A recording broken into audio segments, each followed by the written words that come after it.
있습니다. 우리 잠깐 기도하고 우리 강의 시작하도록 하겠습니다. 기도하겠습니다. 하나님, 이 선교학교가 우리의 생각과 우리의 지식을 나누는 것이 아니라 하나님께서 원하시는 선교, 미시오데이, 하나님의 선교를 꿈꾸는 시간 되게 하여 주시옵시고, 하나님, 우리 교회가 더욱더 복음 안에 사로잡혀서 복음을 증거하고 복음의 삶을 살아가는 우리 교회 될 수 있도록 선교를 통하여 또한 우리 교회도 변화시켜 주시옵소서. 예수님 이름으로 기도드립니다. 선교 단기성에 나가보신 분 손 한번 들어보세요. 한 번이라도 나갔다 오신 분, 두 분, 세 분, 그러면 네 분. 네. 그럼 아직 손 안 드신 분은 단기성교 안 다녀오신 거잖아요, 그렇죠? 괜찮습니다. 제가 모시고 가겠습니다. 제가 모시고 갈게요. 자, 그런데 선교를 다녀오신 분들은 다 느끼셨을 거예요. 모르겠어요. 느끼셨는지 못 느끼셨는지. 저는 근데 확실히 느끼는 게, 소위 선교를 만약에 동사형으로 쓴다면 선교하러 갔다가 선교를 당하고 왔다, 이런 느낌들을 많이 받을 때가 있어요. 왜 그러냐? 선교를 우리가 뭘로 생각했냐면 내가 뭐 주러 가고 뭐 도와주러 가고 뭐 하러 가는 걸로 좀 쉽게 생각을 하거든요. 근데 선교를 가보면 내가 뭘 도와주고 뭘 거기 사람들을 뭐 어떻게 해주고가 아니라 그 사람들이 나를 도와주고 그 사람들로 하여금 내가 하나님의 사랑을 체험하는 그런 일들이 당연히 선교에서는 일어납니다. 그래서 선교는요, 절대로 유닐레러로 원웨이가 아니에요. 선교는 뮤추얼입니다. 항상 그렇게 일어나요. 자, 제가 지난주 공부했던 거 잠깐 복습을 하자면 다른 거 하나도 없어요. 딱 하나만 제가 복습을 시켜드릴게요. 미시오데이, 이것만 알면 돼요. 미시오데이. 제가 선교와 강의할 때 뭐 한국에서 강의하든 필리핀에서 강의하든 항상 맨 첫 시간에 이것을 해서 맨 끝 시간까지 항상 강조하는 게 미시오데이라고 하는 단어입니다. 미시오데이는 두 가지 뜻이 있는데 지난주에 배운 겁니다. 하나는 미션 오브 갓, 하나님의 선교라는 뜻이고요. 또 하나는 미셔너리가, 하나님이 선교사 하나님이라는 뜻이에요. 그리고 이 미시오데이가 왜 중요하냐면, 선교는 절대로 사람의 선교가 아니고 또 선교는 절대로 사람의 선교사가 아니다라고 합니다. 물론 우리가 선교사님이라고 부르고 선교사님이죠. 선교사님이긴 한데 왜 미셔너리 갓이라고 하냐면 선교의 주체가 누구란 얘기예요? 하나님이시라는 얘기예요. 그리고 내가 지금 선교 사역에 참여하고 있는 이 선교의 사역이 누구 거란 얘기예요? 하나님. 근데 이것이요, 왜 제가 강조를 하고 또 강조를 하냐면, 어떤 사역이든지 우리 인간은 원죄성이 있기 때문에 똑같은 어떤 사역들이 반복되다 보면 원죄성이 있어서, 그걸 원죄성이 뭡니까? 하나님은 없고 누가 있는 거예요? 내가 있는 게 원죄성이잖아요. 그러니까 하다 보면 내 사역이 되고 하다 보면 내가 선교의 주체자로 착각을 하게 돼요. 그렇기 때문에 미시오데이라고 하는 개념을 계속 제가 강조를 하는 거예요. 미시오데이. 제가 몇 달 전에 안식년에 대한 얘기를 설교 시간에 한번 한 적이 있었잖아요. 안식년이라고 하는 것도 사람들이 오해가 굉장히 많아요. 특히 한국 교회에서는 성사님들에 대한 안식년의 개념을 잘 몰라요. 근데 안식년은 뭔지 아세요? 안식년은 믿음의 실천이에요. 믿음의 고백이에요. 안식년은 봉사님 수고하셨으니까 좀 쉬세요. 물론 쉼도 필요하죠. 그런데 안식년을 왜 못하냐? 많은 경우 왜 못하냐? 구조적으로 안식년을 안 좋아하는 한국 교회들도 있는 것도 사실이에요. 구조적으로. 근데 안식년을 왜 못하냐? 내가 지금 여기를 떠나면 여기 선교가 안 될 것 같은 거야. 도대체 하나님의 선교가 어디 있어요? 내가 있는 거잖아. 그리고 미시오데이, 미션 오브 가시고 미셔너리 가신데, 제가 그런 얘기 한두 번 들었겠습니까? 제가 선교사 출신이고 선교학 강의를 한두 번 하는 것도 아니고 성사님들 만나는 것도 한두 명도 아닌데 뭐라고 하겠어요? 안식년 못해요. 왜냐면 내가 지금 떠나면 여기 센터 어떻게 하려고요? 이거예요. 센터가 뭘 어떻게 하긴 어떻게 해요? 현지 땅에서 현지인들에 맞게 하나님의 방법으로 운영되는 거죠. 이게 사실은 안식년이라고 하는 개념이 믿음의 실천이에요. 그러니까 정말 믿음 있는 사람이 할 수 있는 게 안식년이에요. 안식년 하느냐 안 하느냐.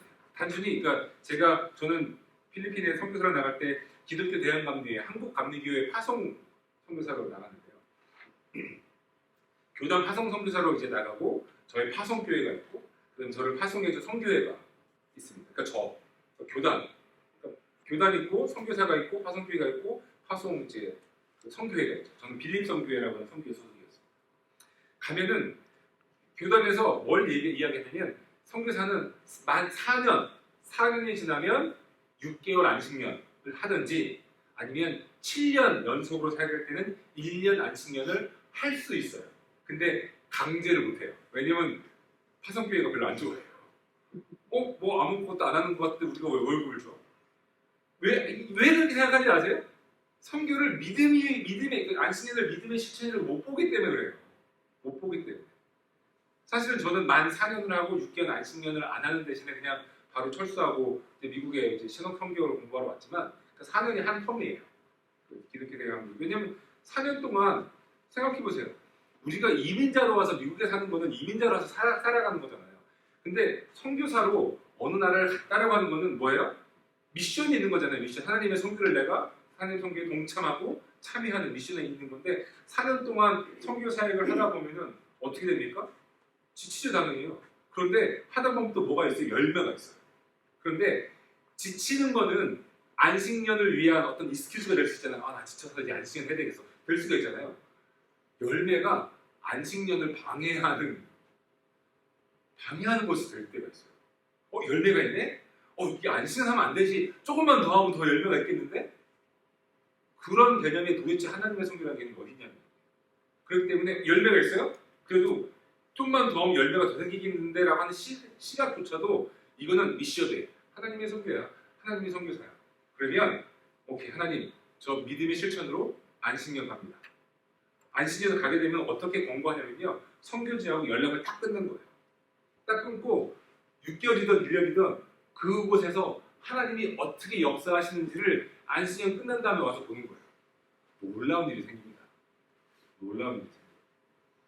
그렇기 때문에 안식년이라고 하는 것은 믿음의 실천이지 노는 게 아니고 쉬는 게 아니에요. 이거를 이제 우리 선교학을 공부할 때마다 항상 강조하고 미시오 데이 하나님의 선교다. 그리고 선교사는 누구라고요? 하나님이시다. 이거를 반드시 날마다 선교사들은 고백하고 해야 돼요. 단기 선교를 나갈 때도 마찬가지입니다. 제가 필리핀에 있을 때 단기 선교가 이제 오잖아요. 여름에 막 한국에서 필리핀이 이제 비행기로 3시간 반, 4시간 걸리니까 많은 분들이 오잖아요. 뭐 대학생들도 오고 어른들도 오고. 올 때 그래도 저한테 연락 와서 뭘 준비해 갈 거예요? 준비해 거 아무것도 없습니다. 돈만 준비해 갖고 오시면 돼요. 근데 이제 한국에서 오시는 분들은 어떤 마음 갖고 오시냐면 그래도 필리핀에 가니까 뭔가 좀 가져가야지 하면서 정말 여행자 가방에 뭐 볼펜, 연필, 노트 잔뜩 갖고 와요. 필리핀 애들 나눠주겠다. 그 제가 갖고 오지 말라고 하는 것들입니다. 다 뺐죠 제가. 다 뺐습니다. 뺏어서 못 나눠주게 해요. 여러분 단기 선교도 그렇고요. 장기 선교도 그렇고요. 뭘 항상 생각을 해야 되냐면 내가 다녀간 다음에 나의 흔적은 없어야 돼요. 나의 흔적은 없고 복음의 흔적만 남아요. 왜 노트랑 연필을 왜 빼느냐? 한국에서 가져간 연필과 한국에서 가져간 노트는 퀄리티가 좋을까요? 나쁠까요? 좋죠. 필리핀에 있는 종이보다 훨씬 좋죠. 그렇죠. 그럼 거의 이제 성기라고 이제 조금 이따가도 이제 상황화에 대해서 컨텍츄얼라이즈에 대해서 제가 강의를 좀 하겠지만 와서 이걸 다 나눠줬어요. 200명 학생들 다 나눠주고 다 갔어요. 그러면 이 남아있는 아이들 200명들은 이거 받았어요. 받은 다음에 그거 다 쓴다면 또 필리핀 거를 사고 싶어요? 안 사고 싶어요? 안 사고 싶죠. 또 문제가 뭔지 아세요? 200명 받았어요. 그 200명 이외의 애들은 뭐예요? 그러니까 이 개념이 사실은 뭘 좋은 걸 주고 이런 개념이 사실은 선교의 개념이 아니에요. 가장 좋은 거는 선교의 최종 목적은 뭡니까? 복음을 현지화시키는 거예요. 현지화. 이거를 컨텍츄얼라이제이션이라고 하는데요. 현지화시키는 거. 인디제나이제이션이라고 얘기합니다. 현지화시키는 거예요. 복음을 현지화시킨다. 이게 얼마나 중요한 개념인지 몰라요. 그렇기 때문에 제가 항상 하는 얘기입니다. 선교사들 교육시킬 때마다 그렇기 때문에 선교사들 각자에게 가져야 할 선교의 최종 목적은 뭐냐? 뭔 것 같아요? 선교사를 필요 없게 만드는 게 선교의 최종 목적이에요. 선교사가 더 이상 필요 없는 거예요. 없어도 복음이 자생할 수 있게 하는 거죠. 자생할 수 있게. 여러분 그 모델이 뭡니까? 사도 바울 아니에요? 사도 바울 2년, 3년마다 교회를 개척하고 그냥 떠나요. 떠나고 현지 사람들로 하여금 교회 리더를 세우고 그때는 줌도 없고 이메일도 없으니까 뭐예요? 편지를 쓰잖아요. 그 편지가 뭐가 됐어요? 오늘날 신약 성서의 많은 부분을 찾아 나와서 여러분 성주가 뭐예요? 베드로와 요한이 기도하러 올라갈 때 성전 아름다운 문 미문에 앉은 안진뱅이가 구걸을 하잖아요. 베드로가 어떻게 합니까? 은과 금은 내게 없으나 내게 있는 것으로 내게 주노니 곧 나사렛 예수 그리스도의 이름으로 일어나 걸으라. 이게 성경인데 오늘날은 뭔가 잘못됐는지 은과 금을 줘요. 그게 아니라 나사렛 예수 이름으로 일어나 걸으라. 그 능력을 심어주는 게 성경. 그러니까 이 성경에 대한 근본적인 이 파운데이션, 베이스를 우리가 잘 이해를 하셔야 돼요. 이런 부분에 있어서 저는 뭐 2박 3일 밤새서 같이 얘기하면 좋을 것 같아요. 준비되셨죠?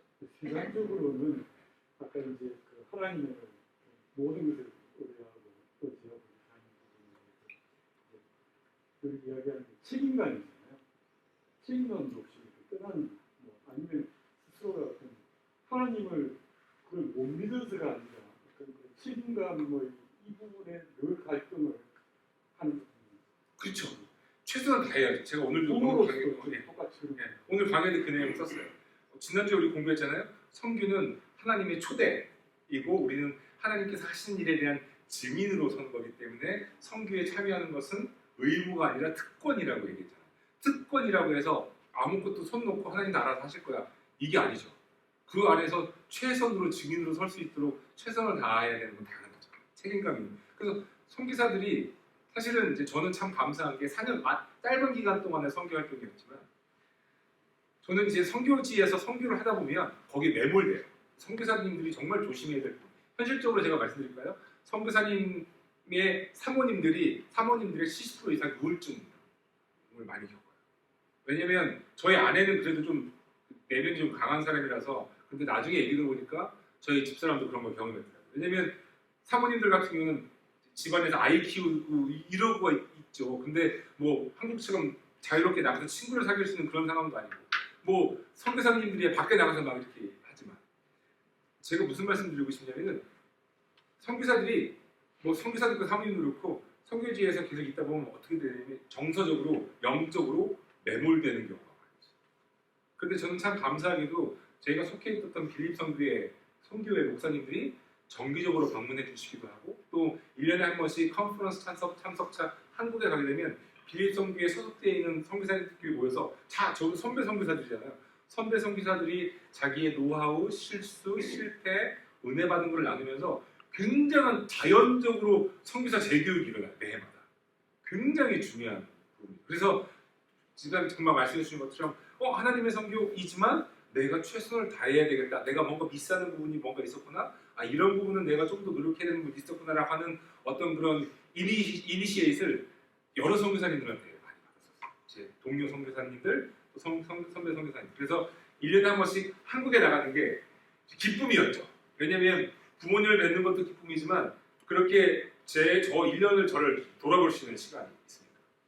근데 참 한국에 딱 나가서 1년 동안 필리핀에서 필리핀 교회에서 필리핀 말과 영어 섞어가면서 한 1년 동안 예배드리다가 한국에 연애 때 딱 나갔는데 수요 저녁 예배, 한국 수요 저녁 예배 있습니다. 수요 저녁 예배를 이제 목요일에 이제 드리러 딱 갔는데 라비에 딱 들어갔더니 이 본당에서 찬양팀이 한국말 찬양을 팍 정말 멋있게 막 하잖아요. 악기로 팍 하는데 저 집사람하고 저하고 눈물이 푹 이게 얼마나 힘든지 몰라요, 사실. 그러니까 한국말로 모국어로 찬양을 듣는데 이 러비에서 아직 예배당 들어가지 않는데 그 아름답게 들리는 찬양팀의 찬양 소리가 저랑 저희 집사 눈물을 핑 돌게 하죠. 그렇게 또 가서 또 주제 충전받고 또 가고 그래서 최선을 다하되 배터리가 방전되면 재충전하듯이 그런 기회가 사실은 저한테는 한국 교회는 그렇게 있었어요. 그래서 참 감사하고 잘 쉬고 그리고 갈 때마다 이제 좋은 어떤 선교 컨퍼런스가 있으면 찾아가기도 하고 또 뭐 트레스디아스 영성 수영회를 또 가기도 하고 그래서 계속 재충전을 하는 게 최선을 다하기 위한 노력입니다. 근데 이게 단순히 여러분 장기 선교사님들을 위한 얘기가 아니라 사실 단기 선교사를 만약에 여러분 가신다고 한다면 똑같아요. 이게 시기적으로 몇 년이냐 아니 몇십 년 이것 차이뿐이지 아니 나는 단기선 잠깐 갔다 오는 거니까 이렇게 생각하시면 안 돼요. 제가 지금 교육하고 있는 게 장기 선교사님들을 위한 내용일 수도 있겠지만 다 여러분들을 위한 단기 선교사들을 위한 내용이고요. 저는 우리 교회 모든 교우가 잠재적 곧 한국말로 곧 순 모두가 다 선교사라고 있습니다. 단기 선교사도 가야죠. 가서 뭔가 하나님께서 하시는 일을 보고 그 일에 뭘로 쓴다고요? 증인으로. 그걸 이야기합니다. 한번 공부해 볼까요? 좀 더 하면서 제가 더 말씀을 좀 나눠볼게요. 이건 이제 안 쓰니까 오늘 2강 선교의 손인데 이렇게 열심히 뭔가 해야 된다고 하는 손인데 자, 제가 설명드린 겁니다. 선교 사역은 나의 사역이 아니라 하나님의 사역이다. 미시오 데이입니다. 미시오 데이. 그렇죠? 하나님의 구원의 사역이 선교이고 하나님의 구원의 사역의 증인으로 서는 것이 선교 사역에 참여하는 것이다. 따라서 선교 사역은 의무이기 이전에 특권이다. 정말 특별한 권리라고 하는 거예요. 그럼에도 하나님의 초대는 우리를 하나님이 하시는 일의 방관자로 만들지 않는다. 하나님의 초대는 우리로 하여금 사역의 기쁨을 누리도록 하시는 데 목적이 있기 때문에 따라서 사역에는 우리의 손, 우리가 역할을 해야죠. 우리의 손이 필요하다. 우리의 손이 할 수 있는 선교 사역의 방향에 대해서 살펴보고자 합니다. 여러 가지가 있는데 제가 몇 가지를 간추렸어요. 간추려서 제가 설명을 드리는데 첫 번째 1번 회심을 위한 선교, 컨버전이 일어나는 선교예요. 자, 회심을 위한 선교는 선교 역사적으로 지속되어져 왔었다. 안 믿는 사람들이 예수님의 복음을 받아들임으로 예수를 그리스도로 고백하는 회심의 일이 일어나도록 선교 사역에 초점이 맞추어져 왔었다. 회심이라고 하는 목적은 여전히 선교 사역에 있어서 유효하다. 말씀을 선포하고 나눔으로 개인적 회심에 선교의 목적을 두는 것은 당연하다는 것. 회심은 복음화, 이벤젤라이제이션, 복음화의 일부분인데 복음화를 위한 사역에는 교회 개척과 더불어 사회 정의 운동 및 다양성을 존중하는 가운데 각 지역에 맞게 복음화 사역의 특성화가 필요하다. 이게 교회를 개척할 때도 마찬가지고 우리가 선교지를 나갈 때도 마찬가지. 그러니까 제가 2099년부터 2001년까지 저는 선교사 훈련을 받았습니다. 계속 훈련을 받고 2001년에 이제 제 선교지가 필리핀으로 결정됐고요. 2002년 1년 동안 한국에서 이제 풀타임으로 그 패스터링을 1년 동안 하고 2003년에 필리핀으로 나갔는데 그러면 요 기간 동안에 필리핀으로 제 선교지라고 결정된 다음에 제가 뭐 어떤 교육을 받았겠어요? 그 나라의 역사, 문화, 언어 물론 다 알 수는 없지만 2001년에 결정되고 나서 2001년 2월에 제가 필리핀 단기 선교 갑니다. 2002년에 단기 선교 가요. 2003년에 파송받기 전에도 제가 4월 말에 파송을 받았는데 2003년 2월에도 단기 선교를 가요. 거기 이제 제 모교회 대학생들 데리고 막 가요. 근데 뭘 하겠어요? 가기 전에 언어를 다는 아니지만 당연히 인사말이라도 당연히 배워야 되고 그 다음에 그 나라의 문화를 배워야 되고 그 다음에 역사를 배워야 되고 그 다음에 지리 그 필리핀이 7,000개 이상의 섬으로 구성되거든요. 이 지리를 배워야 되고 그 다음에 필리핀 사람들의 특성을 알아야죠. 그 선교사가 아무리 하나님의 하시는 일에 증인으로 간다고 해서 난 아무튼 하나님의 하시는 일에 증인이야 하고서 가서 거기 있는 사람들하고 그냥 아무 공부 없이 간다? 이거는 말도 안 되는 얘기예요. 왜 그렇죠? 왜 제가 필리핀 사람들의 언어를 왜 배우겠어요? 목적이 뭡니까? 복음이죠, 복음. 이거잖아요. 제가 자주 듣는 설명인데 컨텍스츄얼라이제이션 상황화를 설명할 때 제가 자주 듣는 설명인데 미국에서는 전기 코드가 11점이에요. 그렇죠? 한국 가면 돼지코예요. 11절을 갖고 돼지코에 꽂으려고 아무리 해봤자 그건 꽂아지지가 않아요. 뭐가 필요하죠? 아답터가 필요하죠. 11자 돼지코 이런 아답터가 필요하죠. 선교사가 그 역할을 하는 거예요. 내가 무슨 복음의 능력을 내가 있어서가 아니라 나를 통해 역사하시는 성령의 역사가 거기 있는 사람들에게 전달되기 위해서 저는 뭐가 돼야 돼요? 에답터가 되는 거예요. 복음이 흘러갈 수 있게. 그러기 위해서 그 나라 사람들의 말도 배우고 그 나라 사람들의 특성도 배우고 언어도 배우고 뭐 이제 뭐 음식도 먹고 다 그런 거예요. 선교사 이건 여담입니다만 선교사의 가장 중요한 덕목 중에 하나가 음식을 잘 먹는 거예요. 음식을 잘 가리신다. 다른 새로운 음식 잘 못 먹는다 하면은 그건 장기 선교사로서의 어떤 탤런트를 안 받으신 거죠. 뭐 제가 블레임하는 거 아니고 그럴 수 있죠. 모두가 다 그럴 수는 없잖아요. 근데 음식을 잘 먹는 거가 사실은 굉장히 중요한 부분 중에 하나예요. 제가 그리고 말씀드렸나요? 가끔씩 드리는 말씀인데 필리핀에 가면 발롯이라고 하는 계란이 있어요. 발롯. 요만한 알. 근데 이게 계란이 아니라 오리알이에요. 오리알. 이거를 이제 삶는 거예요. 삶는 건데 이 발롯이라고 하는데 이거를 딱 깨서 보면은 그 안에 그 계란이 있는 게 아니라 열흘에서 14일 정도 디벨롭된 더클링이 인사이드 있어요. 한국에 뭐 옛날에 공계란 뭐 그런 게 있었다면서요. 근데 이제 이 안에 이게 이렇게 머리가 이렇게 있으려고 하고 뭐 이렇게 해서 이렇게 있어요. 이렇게 있어요. 근데 발롯은 한국으로 따지면 떡볶이 같은 거예요. 모든 필리핀 사람 다 먹는 거예요. 그러니까 뭐 부자건 가난하건 간에 다 먹는 음식이에요. 그리고 발롯, 그러니까 이거를 이렇게 딱 가는데 발롯에 대해서 모르니까 우리 교회 이제 그 필리핀 교회 청년들이 파스터, 우리 좀 파스터라고 그러나 페스터가 아니고 파스터, 따요나싸 발롯 스테이션, 발롯 스테이션 갑시다. 저는 모르게 갔죠. 가서 이렇게 계란인데 좀 크더라고요. 그래서 더클링이래요. 그 오리 알이래요. 그래서 깼어요. 와, 이거는 내가 생전 보는, 여러분 구글에 찾으면 나옵니다. 사진은 다. 이 안에 있는 거예요. 이거를 먹는 거예요. 막 국물도 있고 막 이거. 그래서 제가 필리핀 간지 한 두 주 됐을 텐데 제가 먹겠습니까? 못 먹겠습니까?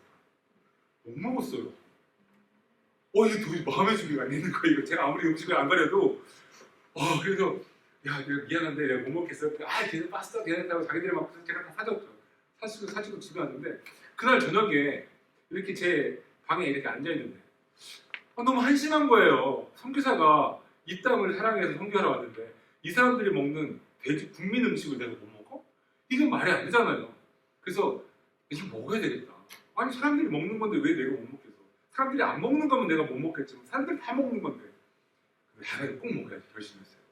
일주일 있다가 또 신경이 와서 왔어? 나야났어? 말로 스테이션? 오케이? 가면서 기도를 했죠. 하나님 먹을 수 있는 지혜와 용기를 허락해 주시옵소서. 까서 보니까 여전히 있죠. 저를 쳐다보고 있잖아요. 머리도 있고. 그래서 어떻게 먹는 거야? 여기다가 이제 소금 넣고 비니거 좀 넣고 국물부터 마신 다음에 이제 계란 먹듯이 먹는 거. 그것도 찾아보였어요. 그렇죠. 넘어갔네. 다시 크게. 근데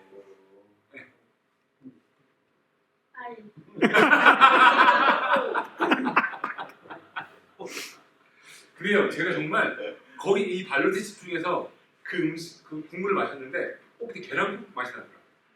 계란국 맛이 나. 먹을만하네? 그래서 까고서 이제 먹었죠. 바디도 먹고. 근데 열흘에 14일이기 때문에 굉장히 텐더해요. 그리고 뭐 바디가 정확하게 이게 머리 뭐 막 이렇게 있지 않아요. 그냥 약간 디벨롭되다 만 아까 그 사진처럼 시커먼 것도 있고 뭐 이런 거죠. 그걸 다 딱 먹는데 제가 그날 어떤 일이 일어났냐면 그게 이제 필리핀의 퍼블렘마켓 시장이에요. 여러분 필리핀의 시장은 우리나라 한 70년대 시장처럼 막 그냥 질퍽질퍽한 그런 아주 그냥 야외 재래시장이에요. 재래시장에서 그걸 이제 먹는 거예요. 오후에 먹어요. 먹는데 제가 딱 한 입을 딱 깨보니까 어떤 일을 벌였는지 아세요? 저는 몰랐어요. 제 주위에 필리핀 사람들이 그 마을 사람들이 30명이 모여있는 거예요. 왜냐면 이 사람들이 지나가다 보니까 얼굴에 하얀 코리아노가 발톱을 진짜 부들부들 떨고 있네. 이 사람들 볼 때 얼마나 웃겨요, 재밌어요. 그러니까 구경하고 있었던 거예요. 근데 저는 이 사람들의 신경을 못 쓰고 이거에 신경 쓰느라고 이걸 먹어야 돼 이렇게 딱 먹는데 이 30명이 어떻게 했는지 아세요, 여러분? 박수를 막. 그 다음부터 제가 그 퍼블릭 마켓을 지나가기만 하면 다들 파스트 유진 다 제가 목사님 같아요. 정말 큰 챌린지였었어요. 근데 제가 몰라서 그래도 제 발롯을 설명드릴게요. 제가 이거 하나의 이그샘플이에요. 왜 필리핀 사람들은 발롯을 먹을까? 그리고 왜 이 발롯은 오후 2시 이후, 보통 먹는 시간이 4시, 5시예요. 왜 아침에는 없고 오후에나만 나올까? 그리고 왜 오리알일까? 설명을 드릴게요. 우선 오리는 알을 낳잖아요. 그러면 닭은, 저도 필리핀에서 닭을 키워봤지만 닭은 알을 몇 개 정도 낳은 다음에 어미가 그 닭 위에 앉아서 이제 품죠. 품어서 21일이면 병아리가 나옵니다. 그런데 오리는 알을 낳잖아요. 한 곳에 안 낳아요. 이것저것 낳아요. 그리고 알을 품는 알은 전체 난 알 중에 한 30%밖에 안 돼요. 그러니까 70%는 자연으로 죽는 알이에요. 그러니까 안 품어요. 그러니까 필리핀 사람들이 품고 있는 오리 알을 뺏어서 발롯을 만드는 게 아니라 버려진, 그러니까 70%의 알을 모으는 거죠. 그러니까 절대로 엄마로부터 자식을 뺏는 게 아니에요. 그렇기 때문에 오리알이에요. 오리알을 컬렉해요. 그리고 왜 오후에 먹느냐? 오전에 오리알을 컬렉을 해서 오후에 그걸 쿡하는 거예요. 왜냐면 쿡하고서 그 다음날까지 가지 못하는 게 상해요. 필리핀 더운 지방이니까. 그러니까 필리핀 그 음식은 오후에, 달려서 오후에 나오는 거예요. 주로 누가 먹느냐? 모든 사람들이 먹지만 특별히 그 노동자, 그러니까 공사 현장 노동자, 이 사람들이 퇴근하고 오면서 이걸 사 먹어요. 왜 그러냐면은 필리핀에서는 물론 돼지고기 있고 소고기 있고 닭고기가 있지만 사람들이 돈이 없다 보니까 발롯만큼 좋은 프로틴 공급원이 없어요. 아주 훌륭한 단백질 공급원이에요. 그렇기 때문에 이 사람들은 발롯이 중요한, 그러니까 특별히 육체 노동을 하고서 퇴근하는 길에 타먹는, 그리고 가끔씩 발롯 파는 사람들이 이 지게 같은 거에다가 양쪽에 이렇게 발롯 이 통을 메고서 동네를 다녀요. 발롯, 발롯 이렇게 하고 다니면 이제 집에서 불러요. 막 부르면 이제 그거 때 저 오후에 이제 퇴근한 사람들 그 부인들이 사놓고서 남편 오면 줄 2개. 그래서 이렇게 사놓고, 그러니까 발롯이라고 하는 음식은 정말 필리핀 국민 음식인 거예요. 이걸 뭐 품고 있는 것을 뺏어서 뭐 억지로 끓여서 뭐 이렇게 먹는 게 아니라, 먹을 게 많은데도 이걸 먹는 게 아니라, 그러니까 이걸 알면 발롯이라고 하는 음식이 보기에는 징그러워 보이고 뭔가 좀 잔인해 보이고 뭔가 안 맞아 보이지만 이게 그렇지가 않은 거죠. 그래서 그런 것들을 모아서 10일 동안 이렇게 일부러 인공으로 이렇게 디벨롭 한 다음에, 왜냐면 그냥 알체, 그러니까 흰자 노른자 있는 것보다 10일에서 14일 정도 디벨롭 되어 있는 더클링을 먹는 게 훨씬 프로틴이 많아요. 참 지혜로워요. 그걸 알면 이해가 되는 거예요. 이해가. 근데 그 또 하나 말씀드릴게요. 필리핀 사람들은 밥을 먹을 때, 식당에서 먹을 때 나이프를 잘 안 씁니다. 스푼하고 포크를 써요. 그래서 스푼을 칼처럼 사용할 때도 있고, 스푼 이렇게 하면 이제 딸리잖아요. 그리고 포크를 먹는데 굳이 나이프를 안 쓰는 이유가 필리핀에서 밥을 먹을 때 고기 자리를 그렇게 많이 있진 않아요. 고기 자체가 뭐 이렇게 좀 비싸니까. 근데 그렇게 먹지만 집에서는 필리핀 사람들이 음식을 먹을 때 손으로 먹습니다.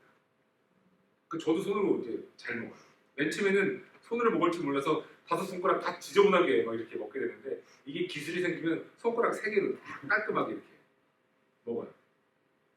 제가 어느 날은 우리 교회 청년 교인한테 물었어요. 손가락으로 먹는 게 이게 좀 위생적으로 좀 문제가 있는 거 아니냐? 여러분, 이건 누구의 퍼스펙티브입니까? 선교사의 퍼스펙티브죠. 한국 사람의 퍼스펙티브예요. 문제가 좀 위생적으로 괜찮아? 물론 네가 잘 닦겠지만 좀 그렇지 않아? 그랬더니 이 여자 청년이 저한테 뭐라고 하냐면, 다시 생각해보라고. 젓가락은 하나 갖고서 여러 사람이 쓴다고. 닦아서 또 쓰고, 닦아서 또 쓰고, 닦아서 또 쓰고, 닦아서 또 쓰고. 근데 내 손가락은 나만 쓴다고. 이게 더 깨끗한 거 아닌가? 내 손가락 다른 사람 안 써요. 근데 젓가락은 뭐 새 젓가락이라고 생각해보세요. 나무 젓가락, 새 젓가락, 식당 가서 새 젓가락 뭐 이거 그 전에 누가 썼던 건지 어떻게 알아요? 물론 닦았지만. 그러니까 이 사람들 입장에서는 내 손가락으로 내가 먹는 건데 이거만 깨끗한 게 어딨어? 여러분, 문화적인 해석 차이가 보이시죠? 그런데 이런 해석 차이가 있는데 제가 가지고 있는 어떤 그런 해석을 가지고 막 밀어붙인다? 이건 아니죠. 그래서 선교사는요, 이 공부를, 그 나라를 공부를 하고 언어를 공부하고 하면은, 그리고 선교를 해보면, 저도 초창기에 실수를 많이 했지만 2년 지나니까 제가 알겠어요. 겸손해야 돼요. 필리핀 사람들 앞에서. 맨 처음에는 내가 가서 뭐 이 사람들 다 도와줄래. 아니, 생각해보면요, 제가 그곳에 4년 사는 동안 제가 그들을 도운 게 많겠습니까? 그들이 제가 그곳에서 안전하고 잘 사역할 수 있게 도운 게 많겠어요. 그들이 저를 도운 게 훨씬 많아요. 이게 선교라는 게 그런 거예요, 사실. 그런 거를 이제 여러분 문화적인 이제 배경을 좀 아셔야 되는 거. 그래서 선교, 복음화, 이 모든 것들의 목적은 복음을 전하기 위한, 그리스도의 복음을 전하기 위한 것이라고 합니다. 그러니까 복음화는 선교의 목적, 밑줄 쫙입니다. 복음화를 시키는 게 선교의 목적이에요. 복음화는 선교의 목적이다. 다양한 선교에 관한 개념들이 있지만 가장 중심되는 것은 지역의 복음화, 사람의 복음화인 것이다. 복음화를 위한 첫 번째 단계가 회심인 것인데 선교 사역을 회심을 일으키기 위한 중매의 기자의 역할을 하기 위한 것. 회심은 강압에 의한 것이 아니다. 회심은 복음의 선포와 회심으로의 초대 말씀에 응답하는 것으로 그리스도의 평화, 개인적인 차원과 사회적인 차원에서의 평화가 실천되는 것으로 가능하다. 여러분, 이 회심의 사건은 이건 우리가 억지로 할 수 있는 게 아닙니다. 사실요. 그렇죠? 하나님께서 은혜를 주셔야지 할 수 있는 사건입니다. 회심의 경우, 컨버전의 경우. 성교지에서 회심의 일들을 경험하게 되면요. 정말 인간적으로 보람을 느껴요. 보람을 느끼고 또 세례를 받는 아이들이 나오면 또 보람을 느끼고 또 그리스도의 복음으로 살아가려고 하는 그 회심 후에 살아가려고 하는 모습을 보면 그 보람을 느끼죠. 참 많은 보람을. 저는 지금도 여전히 필리핀 선교를 계속 하고 있습니다. 물론 제가 우리 교회에 작년부터 파송되어 온 이후로 시간이 너무 없다 보니까 지금 못 하고 있지만 작년 봄학기까지만 해도 제가 필리핀에 있는 웨슬리 디비니티 스쿨이라고 하는 UMC 신학교가 있어요. 필리핀에요. 거기에 제가 선교학 교수로 제가 그쪽에서 초청을 해줘가지고 한 4년을 제가 매 학기마다 한 과목씩을 강의했어요. 제가 미국 교회 다녀갈 때는 그래서 제가 미국 교회 있을 때는 제 강의 시간이 목요일 저녁이에요. 그러니까 미국 교인들한테 우리 SPRC 모든 멤버들한테 그 목요일 저녁은 내 퍼스널 미니스트리 타임 다 이해를 해줘가지고 목요일 저녁 때 제가 강의를 해요. 목요일 저녁이면 거기는 이제 필리핀은 이제 금요일 아침 한국하고 1시간 차이 나니까 금요일 아침에서 제가 강의를 하면 교수라고 월급이 나와요. 근데 그 월급이 한 과목을 강의하면은 한 학기에 달러로 한 350불 정도예요. 그게 이제 한 학기에 한 달이 아니라 한 학기에 350불 정도 가요. 근데 그것도 1년 지나니까 또 인크리스 해줘가지고 400불 이렇게 나오는 거예요. 뭐 필리핀 신학교에서 그럼 그걸 나한테 어떻게 보내줄까? 그 문의할 거 아니에요. 근데 그걸 뭘 여기를 보내요? 이거는 그래서 그 첫 4년 전부터 제가 사역했던 곳이 필리핀 바탄가스라고 하는 지역인데 제가 사역했던 교회가 있을 거 아닙니까? 그 청년들이 다 커서 지금은 뭐 결혼해가지고 애 낳고 막 그래요. 그리고 그 중에 몇 명은 또 목사님이 되고 그 친구들한테 연락을 해서 3명을 제가 아직 갖고 왔던 3명한테서 니네가 조인트 어카운트를 만들어라.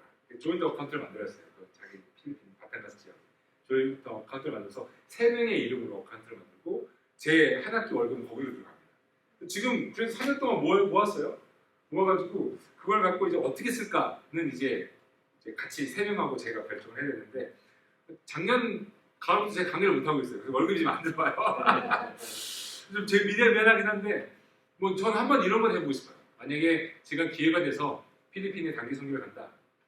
한 번도 그런 걸 해보지 못했는데 그 바탄가스 지역이라고 하는 것은 굉장히 열악해요. 감리교회가 주가 굉장히 큰데 그 주의 감리교회가 제가 있었을 때 7개가 있었고 지금 9개가 있어요. 근데 그 9개 교회 어느 교회도 자립하는 교회가 없어요. 워낙 열악한 곳 중에 하나예요. 전 제가 하고 싶은 것 중에 하나는 그 바탄가스 지역에 사역하시는 목사님들과 사모님을 모시고 3박 4일 필리핀 리조트에 가서 필리핀 리조트는 다 관광객들이 많이 가는 그리고 부자들이 가는 곳이 리조트에 가서 3박 4일 동안 정말 쉬게 해드리고 안식년을 드리고 맛있는 거 드시게 해드리고 또 기회가 되면 또 같이 얘기하고 강의도 하고 이런 시간을 하면 어떨까 이 생각은 제가 갖고 있어요. 지금 모아진 돈으로는 가능할 것 같아요. 그분들 3박 4일 정도. 그러면 이제 되게 좋아하시겠죠. 왜냐면은 그 목사님들과 사모님들은 그런 어떤 자기네 나라이면서도 그런 리조트에 가서 하루를 쉬는 것도 상상을 못합니다. 가서 이제 정말 프로그램 없이 그냥 쉬라고 해도 좋고 맛있는 거 먹게 그래서 3박 4일 동안 좀 그렇게 한번 하는 것도 누가 볼 때는 낭비라고 볼 수 있겠지만 굳이 꼭 모든 것을 다 프로덕티브하게 해야 되나? 때로는 또 그렇게 인조이하게 또 생각할 수 있지 않을까 해서 그렇게 생각하고 있는데 제가 언제 갈 수 있을지 모르겠어요. 돈은 있는데 거기 돈은 있는데 언제 갈지 모르겠어요. 근데 참 감사한 게 그 필리핀 사람들이 사실은 경제적인 관념이 좀 약할 때가 있어요. 그래서 조인트 어카운트를 만들어놨는데 혹시 그걸 건드리면 어떨까 이제 생각을 했는데 그 친구들은 전혀 하나님 그 연락할 때마다 Pastor, it is God's money, we don't touch it. Of course. 근데 이제 어느 교회 지분공사 같은 거 할 때 돈이 필요하다. 그럼 이제 물어보면 한 번 정도 제가 오케이. 그거는 얼마 빼서 지분공사한테 쓰고 이렇게 하고 그렇습니다. 필리핀 한번 갈까요? 필리핀 가면 뭐 제가 다 보시고 다녔었어요. 이 바탕가스 지역에 교회를 나가고 제가 그런 게 있었어요. 제가 사역했을 때 우리 교인 청년 중에 하나가 그 영어로 뭐라고 하죠? 여기에 그 와타라고 하나 이렇게 고이러라고 하나요? 이게 요오드가 부족해서 걸리는 병이에요. 여기 혹이 이렇게 막 생기는 병인데 갑상선의 이상인지 뭔지 모르겠어요. 근데 우리 한국 사람들 잘 안 걸린대요. 왜냐면 우리 한국 사람들은 아이를 낳으면 뭘 먹죠? 미역국을 먹죠. 미역국이 또 우리 미역국 좋아하잖아요. 미역국에 요오드가 많아서 우리는 안 걸리는 병인데 하필 또 섬나라인 필리핀의 이 사람들 중에 요오드가 부족해서 걸리는 거 보어트가 있어요. 이게 걸렸는데 수술을 해야 돼요. 수술을 받을 방법이 없어요. 왜냐면 돈이 없으니까. 그러니까 저한테 와서 파스 어떻게 해야 되고 방법을 찾아보자. 내가 한국에 한번 연락해보고 왜냐면 필리핀은 뭐 의료보험 시스템 뭐 돼 있는 것도 아니고 돈이 좀 많이 비싸요. 그러니까 아프면 한국에 안 가야 돼요. 필리핀 보통 사람들 마닐라 사는 사람들 말고 마닐라 사는 부자들은 딴 세상 얘기고요. 또 어느 나라 그렇잖아요. 빈부격차가 있습니다.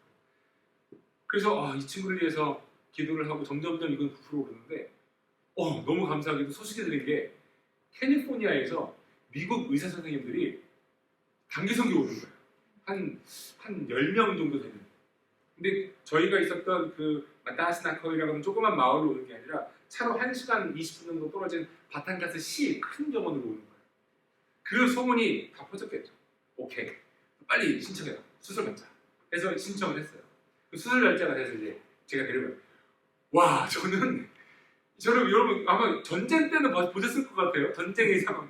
이게 환자가 정말 이렇게 병원에 차고 넘칠 수가 있구나. 그러니까 환자들이 입원실에 누워 있는 게 아니라요. 복도에 매트리스를 깔고 누워 있는 거예요. 왜냐면 이거 부족하니까. 그 10명 되는 그 미국 백인 의사들이 얼마나 바쁘겠어요. 그 필리핀 의사들하고 근데 너무 감사한 게 필리핀 의사 선생님들하고 그 캘리포니아 의사 선생님들하고 한 마음이 돼서 이제 돈 안 받고 해주는 거예요. 일주일 동안. 그러니까 뭐 인산인해를 이루는 사람들이 엄청나죠. 제가 그래서 그 우리 저인이라는 친구, 이 친구 수술을 받았어요. 수술을 받고 잘 받았다는 소식 병문안을 갔죠. 아무리 찾아도 없는 거예요. 이 병원은 큰데 아무리 찾아도 어떻게 이렇게 딱 가는데 파스터하고 누가 불러요. 봤더니 복도에 매트리스 하나 깔고 누워있는 회복을 이제 그만큼 너무 감사했죠. 그런 사역들. 또 어떤 일이 있었냐면 제가 사역했던 그 우리 교회에서 한 15분 떨어진 곳에 레이크뷰 처치, 그러니까 제가 항상 한국말로 호수보여 처치라고 레이크뷰 처치가 있는 레이크뷰 UMC가 있는데 거기에 몬타나인가 좀 시골에서 그 UMC 교회예요. 장기 선교로 온 거예요. 그래서 갔죠. 제가 뭐 저는 현지에서 장기 선교하는 선교사니까 갔더니 몬타나에 있는 교회 백인 교회가 할머니, 할아버지부터 청년들까지 한 10명 왔나? 왔어요.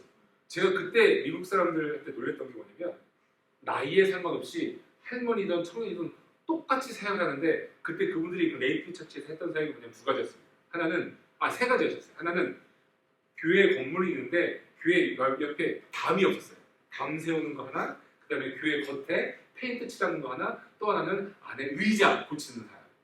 그러는데 하루 종일 정말 아침부터 저녁까지 그걸 하고 그 대신에 우리 그 필리핀 UMC 교단이 있으니까요.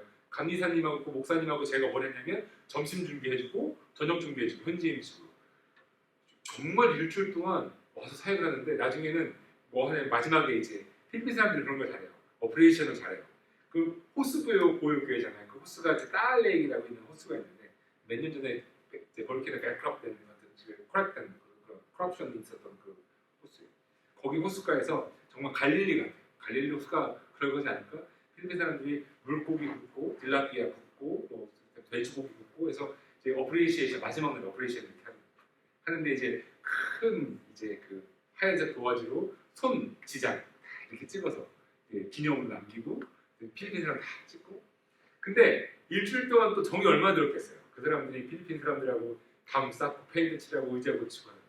근데 그 젊은 백인 청년 중에 하나가 항상 그 친구는 선글라스를 이렇게 끼고서 일하는 친구였어요. 선글라스 끼고 할머니들도 다 있고 있어서 같이 저도 같이 도와줘요. 마지막 날 떠나는 거예요. 떠나기 전에 마지막 이제 점심 그렇게 먹고 막 하는데 이 선글라스 낀 이 백인 청년 하나가 일주일 내내 그 선글라스 끼고서 이렇게 일하는 거예요. 떠날 때가 되니까 다 주고 싶은데 여기 사람들은 줄 게 없으니까 이렇게 선글라스를 빼가지고 누구 이렇게 줘요. 선글라스를 딱 뺐는데 선글라스 꼈을 때 몰랐죠. 눈물이 막 이렇게 그 정들고 가는 거. 그런 걸 보면서도 진짜 할 일 많아요. 진짜 할 일 많아요. 여전히 아마 그 레이키 처치랑 그 교회랑은 뭐 여기 연락이 돼서 하는지 어떨지 모르겠어요. 하지만 그런 사역들도 있고 사실은 우리 하러 가야 되지 않겠어요? 네. 그리고 제가 지난주에 호피 쪽 선교하시는 선교사님 저 개인적으로 아는 분은 아닌데 연락처를 받아서 연락을 드렸더니 만약에 우리가 가면 무슨 사역을 할 수 있냐 그랬더니 거기 호피 쪽도 그렇고 나비호 쪽도 그렇고 그 First Nation, 그 네이티브 아메리칸 그 리저브 가면은 전기도 안 들어오는 데가 아직도 어느 시간인데 근데 가서 해야 될 일 중에 뭐가 있냐면 집 수리하는 거 그리고 뭐 자동차 수리하는 거 그 다음에 사람들 만나서 성경 공부하는 거 정말 여러 가지 사역들 많이 있더라고요. 해야죠. 가야죠. 주님께서 주신 은혜의 증인으로 살아야죠. 그러면서 목적은 뭡니까? 복음, 사랑. 제가 여러분들 마음속에 조금이라도 불을 지피려고 제가 노력하고 있습니다. 뭔가 합시다. 이런 거예요. 자, 이번 두 번째 페이지 보겠습니다. 회심에 대한 건데요. 회심에 대한 거 마무리하고 일단 2번으로 넘어갈게요. 따라서 선교사는 복음을 선포하고 선교사는 뭐 한다고요? 복음을 선포한다. 교회는 선포된 복음을 실천하고 그렇죠? 우리는 실천해야 돼요. 성령님은 선포된 복음과 실천된 복음이 사람의 마음에 회심, 마음이 변하는 거예요. 회심의 역사가 있도록 인도하신다. 그 누가 인도하신다고요? 그건 성령님께서 인도하신다. 삼위일체적 성교의 모습을 회심을 위한 성교에서 볼 수 있다. 뭐죠? 선교사, 교회, 성령님. 선교사, 교회, 성령님. 저 회심의 역사가 일어납니다. 뭐 질문은 뭐 제가 따로 하지 않겠습니다. 2번. 교회 개척과 교회 성장을 위한 선교. 이건 사실 전도 쪽하고도 관련이 있는 부분인데요. 한번 보세요. 회심을 위한 선교 사역과 더불어 중요한 것이 교회를 개척하는 사역이에요. 개인적 회심과 교회의 개척은 분리될 수 없는 교회의 하나의 사역입니다. 선교 사역에 있어서 교회 개척 사역에 대한 바른 이해가 필요합니다. 교회 개척은 많은 교회들이 있는 가운데 하나의 교회가 더 늘어난다는 것을 의미하는 것이 아니다. 교회는 이게 좀 어려운 신학적인 용어이긴 하지만 교회는 우주적 성례전이며 여러분 성례전이라는 게 뭐예요? 우리가 내일 첫째 주 주일이니까 이제 성만찬 할 거잖아요. 성만찬도 성례고요. 세례도 성례고요. 카톨릭에서 보면 결혼식도 성례고요. 다 성례. 성례전이라고 하는 건 뭐냐면 이걸 어떻게 이해하시면 성례전이다라고 하는 건 뭐냐면 하나님의 실체라는 뜻이에요. 그러니까 성례전을 통해서 뭐가 드러나죠? 하나님의 실체가 드러나는 거예요. 그러니까 교회는 우주적 성례전이다라고 하는 것은 뭐냐면 교회는 전 우주적으로 보여지는 하나님의 구체적인 실체이다. 리얼리티다라고 하는 뜻이에요. 그러니까 교회는 우주적 성례전이며 그리스도의 구원의 수단, 교회를 통해서 구원을 주신다라고 하는 구원의 수단이라고 하는 거예요. 즉, 교회는 그리스도의 몸이라는 것이다. 교회 개척을 땅을 사서 건물을 짓는 것으로 한정되어 이해해서는 안 된다. 교회는 믿는 사람들을 정기적으로 예배를 위해 모이도록 하는 것이다. 예배가 저기서 중요해요. 교회에서는 예배가 빠지면 교회라고 하기가 좀 어렵죠. 예배를 위해 모이는 모임인 교회는 지역에서 일어난 지역적인 종교 활동이 아니라 우주적 성내전, 거룩한 예식, 하나님의 실체이며 모임을 통해 확인되는 구원의 수단인 것이다. 따라서 교회 개척은 선교 사역에 있어서 매우 중요한 사역이다. 때로는 교회 개척을 알립을 안 하는 선교 사역들도 있어요. 하지만 교회 개척이라고 하는 것은 기본적인 거예요. 왜냐하면 사도 바울이 뭘 했어요? 사도 바울이 지역 에베소를 가고 고린도를 가고 다 가면서 뭐 다른 거 했습니까? 교회예요. 교회가 모든 삶의 중심이었기 때문에 다 교회였어요. 교회 개척을 하는 거죠. 사람들이 모이게 하는 거죠. 여러분 제가 가자마자 저는 이제 저희 전임 선교사가 했던 프리 그레이스 EMC라고 하는 교회가 있었어요. 근데 가자마자 저는 교회 개척을 제가 있었던 그 마타스나카우에서 차로 20분 정도 막 내려가면 딸레이라고 아까 말씀드린 딸레이라고 하는 큰 호수가 있습니다. 근데 딸 TAAL 여러분 구글 치면 나오겠지만 딸레이는 전 세계에서 3개인가 2개밖에 없는 이중호수예요. 이중호수라고 하는 건 뭐냐면 딸레이 엄청 커요. 엄청 큰데 그 안에 섬이 있습니다. 그 섬 안에 또 호수가 있어요. 근데 그 섬 안에 있는 호수는 이제 그 볼케이노예요. 그러니까 활화산이. 그게 이제 일합천된 거예요. 그 2019년인가 18년에 일합천. 제가 그때도 여러분 2019년에 일합천 되고 나서 2020년 팬데믹 터지기 전에 1월달에 그거를 이제 저희 프레즈밸리 교인들한테 제가 광고하고 기도 요청하고 해가지고 펀드레이징을 해가지고 제가 그때 3,000불인가를 이제 모아가지고 필리핀 1월달에 갔어요. 그래서 지금 다 사진이 있는데 1월달에 가서 그걸로 쌀하고 음식 같은 거 다 사가지고 그 지역 마타스나크 제가 사역했던 데서 이제 그 일이 일어난 거라서 그분들이 집에 못 있고 위험하니까 다 어느 특정 장소에 어느 초등학교에 모여서 거기에 이제 트럭으로 이제 쌀하고 다 제가 막 나눠주고 막 그랬죠. 그런 사역도 제가 2020년 1월에 팬데믹 터지기 직전까지 제가 하고 왔죠. 그런데 문제는 이제 제가 드리고 싶은 말씀 그게 아니라 교회 개척회를 제가 가자마자 그 딸 레이크 쪽으로 갔는데 그 조그만 마을이 있는데 거기는 교회가 없어요. 교회가 없고 성당처럼 사용되는 건물이 하나 있는데 그 성당도 1년에 2번 오픈한대요. 성탄절과 부활절 때. 그러니까 신부님이 안 오는 거예요. 워낙 외진 곳이고. 그리고 거기 마을에 조그만 초등학교가 하나 있긴 한데 교회가 없어요. 아무것도. 그래서 거기에서 교회를 개척해야겠다 해가지고 교회를 이제 이름을 멋지게 졌죠. 갈릴리 UMC. 왜냐면 그 호숫가가 갈릴리 마을 같아요. 정말 예수님 계시면 이런 데지 않을까? 정말 호숫가인데도 백사장처럼 이렇게 있고 사람들은 주로 뭘 하고 사냐면 어업이에요.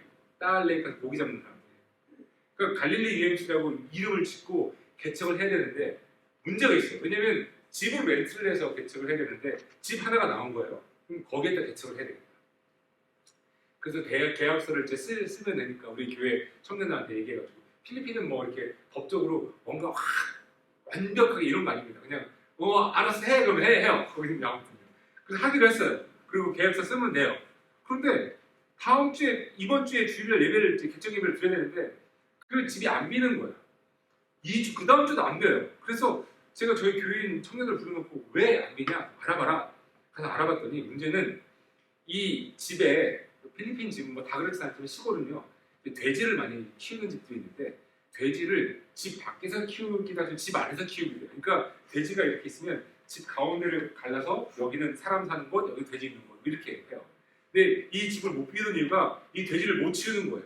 못 치우는 이유가 너무 자세한 얘기긴 하지만 못 치우는 이유가 거기 이 집의 주인인 여자분과 이 여자분의 시아버지가 갈등이 생긴 거예요. 왜냐면 이 시아버지는 이걸 절대로 돼지 못 치운다. 이게 내 돼지인데 네가 왜 치우냐.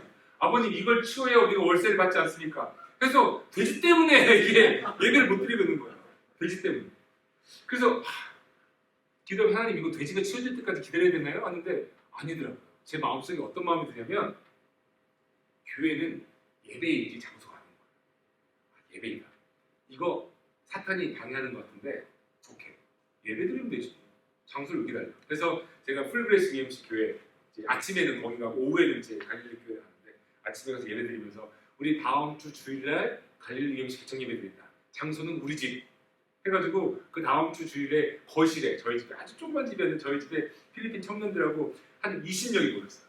20명이 모여가지고 개척 예배 드렸어요. 이거는 갈릴리 EMC 교회다. 하고서 같이 예배를 딱 드리니까 놀라는 거예요. 이게 영적 전쟁이에요. 예배를 드리니까 그 집이 대중 없어지지 않았어요. 그런데 그 집 말고 다른 집에서 연락이 있어요. 우리 집 써. 월세는 얼마? 오케이 하고서 가봤어요. 가봤더니 그 집이 이미 준비된 집이에요. 왜냐면 그 집이 어떤 집이냐면 거실이 있는데 거실에서 이렇게 가면은 이쪽에 방 하나 있고 이쪽에 방 하나 있어요. 근데 이렇게 가서 이쪽에 방이 있고 이쪽에 방이 있는데 여기는 뭐겠어요? 벽이잖아요. 이게 뭐냐면 완전히 재단이에요. 재단. 십자가 한번 걸면 재단인 거예요. 그래서 거기를 재단으로 삼고 예배를 드렸는데 그 교회 이름이 갈릴리 UMC입니다. 제가 개척한 교회. 갈릴리 UMC 예배를 드리는데 그 조그만 마을인데 여러분 누가 오겠어요? 예배 드리러 오후 2시에. 필리핀은요 오후 2시면 엄청 덥습니다. 그리고 우리처럼 이런 천장이 있는 게 아니에요. 지붕만 있어요. 지붕만 있기 때문에 때려치는 그 태양볕이 천장이 있으면 한번 벌어지는데 그대로 열기가 들어요. 얼마나 더운지 몰라요. 거기에 누가 오냐면 아이들이 오죠. 어른들은 안 오죠. 아이들이 와요. 근데 아이들도 왜 오냐? 제가 2시에 풀그레이스 청년들 한 2-3명 데리고서 많을 때는 5명 데리고서 내려가서 예배를 드리러 가면 제가 뭘 사가겠습니까? 디나바이. 디나바이가 뭐냐면 빵이에요. 디나바이하고 콜라 사갖고 와요. 그럼 그 동네 꼬마들은 이 빵과 콜라가 엄청난 간식. 이걸 먹으러 애들 오는 거예요. 예배 끝난 다음에 이제 펠로우십으로 딱 뒤에 놓고. 그러면 그 동네 애들이 옵니다. 많게는 9명, 적게는 한 5명 이렇게 와요. 근데 생각해보세요. 한국도 아마 옛날에 그러지 않았을까요? 9살짜리가 2살짜리 업고 오고 뭐 그렇잖아요. 언니가 동생 업고 오고. 근데 2시 예배인데 이게 애들이 되겠어요? 뭐 거기는 이제 신발이 다 플립플롭 이제 쫄이라고 하나요? 그러면 던지면서 뛰어다니고 내가 맞았다고 울고 뭐 난리 그리고 애는 똥 싸서 옆에 기저귀 달고 있고 2시 예배를 드린다고 하고 있고 뭐 이런 상황인 거예요. 그런 상황이에요. 그래도 꾸준히 예배를 드리는데 개척을 했으니까 꾸준히 매주마다 예배를 드리는데 2005년인가 제가 개척한 지 2년 만에 어느 날 4월 달에 2시에 예배를 들어갔는데 1시 50분 정도 됐어요.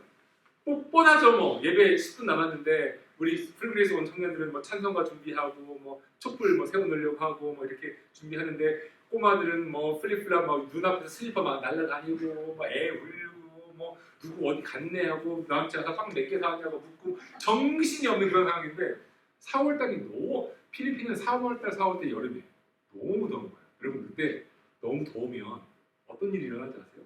몸에서 땀이 나는데 땀뿐만 아니라 눈물까지 나요. 너무 더워서 너무 우는 거예요. 울면서 속으로 하나님 제가 아무래도 개척을 잘못한 것 같습니다. 제가 제 욕심에 개척한 거 아니에요. 여러분 하나님 여기 어른 성도 누가 나옵니까? 헌금이 지금 뭐가 거칩니까? 다 제가 하는 거죠. 여기 애들 콜라 먹으고 빵 먹으고 지금 하나님 이거 아니지 않습니까? 여기 교회를 문을 닫고 다른 곳에 좀 어른들 모이는 곳에 개척하기 그 기도를 했어요. 그러고선 그 주에 예배가 끝났죠. 그 다음 주가 돼서 또 갔습니다. 주일에 2시. 똑같은 일이 반복되잖아요. 슬리퍼 날라다니고 똥 싸서 갈고 애기 업고 또 그 중에 또 한 아이는 좀 많이 아픈 아이였었어요. 그 아픈 아이는 좀 컨트롤 좀 안 되는 많이 아픈 아이예요. 걔 와서 또 저한테 가서 빵 몇 개 사갖고 왔냐고 묻고 미리 먹으면 안 되냐고 그러고 아무튼 또 기도가 나오는 거예요. 하나님 여기 교회를 문을 닫고 갈릴리 교회를 닫고 다른 데 개척해 주십시오. 그때 하나님께서 이 선교사들은요 그런 기도할 때마다 참 응답이 잘 와요. 제 마음속에 하나님 응답을 주세요. 음성을 주세요. 뭐냐면 이런 너는 지금을 보고 있지 나는 50년 후를 보고 있어. 이 응답을 주는 거예요. 제가 너무 깜짝 놀랐어요. 근데 그게 어떤 의미인지 아세요? 저 개인적으로 어떤 의미였냐면 제가 잊어버렸던 스토리예요. 그러니까 저는 저희 집이 크리스천이 된 게 사실 저희 외할아버지가 저는 한 번도 뵌 적이 없습니다. 외할아버지가 6.25 전에 평양에서 저희 어머니가 평양 분이신데 평양에서 교회를 다니셨대요. 근데 그거를 우리 어머니가 어떻게 하셨냐면 이제 6.25 전쟁이 일어나고 어머니하고 저희 외할머니는 피난 오시고 저희 외할아버지는 남기로 하신 거예요. 전쟁 끝나면 올라와라. 그래서 남기로 하셔서 이산가족이 되신 거죠. 근데 저희 어머니가 6살이나 7살에 내려오셨는데 아버지에 대한 기억이 나중에는 흐릿흐릿해지는 않아요. 근데 2가지 기억이 남는 거예요. 그 2가지 기억이 뭐냐면 하나는 새벽에 아버지가 어디를 갔다 오셔가지고 어딜 다녀오시냐 그랬더니 교회에 새벽 기도가 다녀온다. 복순이 너를 위해 기도하고 온다. 저희 어머니 이름이 김복순. 복순이 너를 위해 기도하고 온다. 그거 한 가지 기억하고 그 다음에 저희 외할아버지가 저희 어머니를 무릎에 앉혀놓고 노래를 가르치셨는데 그 노래가 예수 사랑하시는 노래 가르치셨어요. 그러니까 저희 어머니 그걸 딱 생각나시고 우리 아버지가 교회를 다녔구나. 20대 초반에 그걸 생각나셔가지고 그럼 우리 아버지가 교회 다녔으니 나도 교회 다녀야지 해서 우리 어머니가 교회를 다니기 시작하셨어요.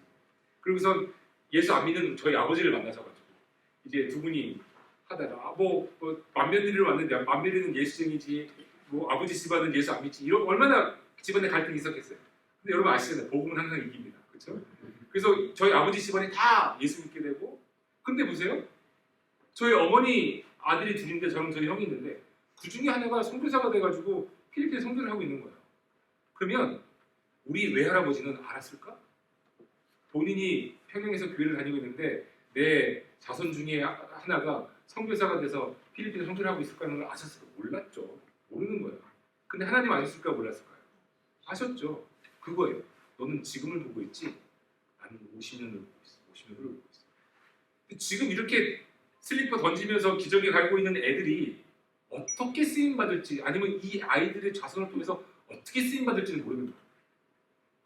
사도 바울이 그랬죠. 저는 뭐예요? 저는 그냥 복음의 씨앗을 뿌리는 거고 물을 주는 거고 자라게 하시는 분은 누굽니까? 하나님이시잖아요. 제가 그 음성을 듣고 너무 감격스러워가지고 그 다음부터 그 교회 갈릴리 교회 가서 예배 드리는 게 기쁨이에요. 애들 슬리퍼 날려다니는 거 똑같아요. 너무 이쁜 거예요. 슬리퍼도 너무 이쁘고 똥 싸는 것도 이쁘고 아니 기저귀를 갈더라도 교회에서 가는 게 얼마나 감사해요. 그게 제가 눈이 달라지더라고요. 그리고 나서 제가 이제 2007년에 미국에 공부하러 왔습니다. 2011년에 제가 박사 논문을 쓰기 위해서 필드 리서치를 하기 위해서 3개월, 2달 동안 필리핀에 갔었어요. 필리핀 가서 라이브러리 리서치를 하는데 갈릴리 교회가 어떻게 되는지 궁금하잖아요. 프리그레이스 교회를 갔어요. 프리그레이스 교회에 그날 청년들이 금요 기도회를 한다고 찬양 집회를 한다고 필리핀 청년들이 모이는 거예요. 거기서 소식을 들었습니다. 그때 슬리퍼 집어던지면서 뛰어다녔던 그 애들이 그때는 7살, 8살, 9살이 때였잖아요. 제가 4년 만에 갔더니 뭐 13살, 12살, 14살 이렇게 된 거예요. 얘들이 교회를 시키는 거예요. 교회가 여전히 있어요. 그리고 얘네들이 금요 집회 한다고 거기서 올라온 거예요. 얼마나 감사한 거예요. 이게 제 사역입니까? 아니에요. 하나님 사역. 하나님 사역. 인원이 중요한 게 아니에요. 지금 당장 눈에 보이는 게 중요한 게 아니에요. 하나님은 50년 눈을 보시고 100년 눈을 보시는 거예요. 이게 선교 사역이죠. 이게 교회 개척인 거죠.